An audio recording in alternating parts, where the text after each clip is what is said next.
అయ్యా సీఎం చంద్రబాబు నాయుడు గారికి, deputy CM Pawan Kalyan గారికి, నారా లోకేష్ గారికి ముగ్గురికి నా పాదాభివందనాలు. నా పేరు గంగా జానకి.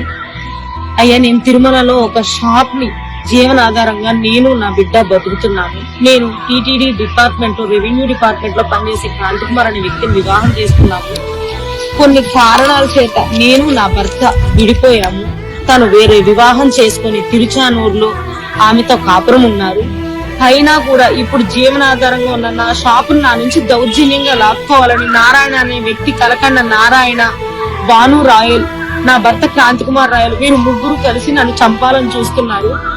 నాకు రథసప్తమి రోజు రాత్రి 7 గంటల సమయంలో అలిపిరి గేటు వద్ద ఒక shift white colour car door నన్ను గట్టిగా తట్టడంతో నేను రన్నింగ్ లో స్కూటీలోంచి పడిపోయి గాయాలతో నేను చాలా నరకాన్ని అనుభవిస్తున్నాను.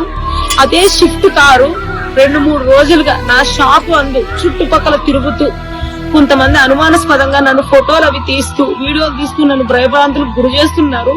వీళ్ళకి సహకరిస్తూ నారాయణ అనే వ్యక్తి వాళ్ళకి ఆహారము, టీ, పానీయాలు అన్ని అందిస్తూ నన్ను ఇంకా ఇంకా భయపెడుతూ మానసికంగా హింసిస్తున్నారు. నా షాపు నా నుంచి దౌర్జన్యంగా లాక్కోవాలని నా భర్త అర్ధరాత్రి 1:20 ఆ టైంలో వచ్చి నా షాప్ లో సామాన్లన్నీ బయటేసి అక్రమంగా నా షాపును దౌర్జన్యంగా తీసుకోవడానికి ప్రయత్నించారు. నన్ను నా బిడ్డని చంపాలని చూస్తున్నారు. నా షాప్ ప్రొసీడింగ్స్ ఆపాలని చూస్తున్నారు. నా షాప్ ప్రొసీడింగ్స్ నాకు ఇప్పించాల్సిందిగా కోరుతున్నాను. అయ్యా నాకు నా బిడ్డకు రక్షణ కల్పించండి.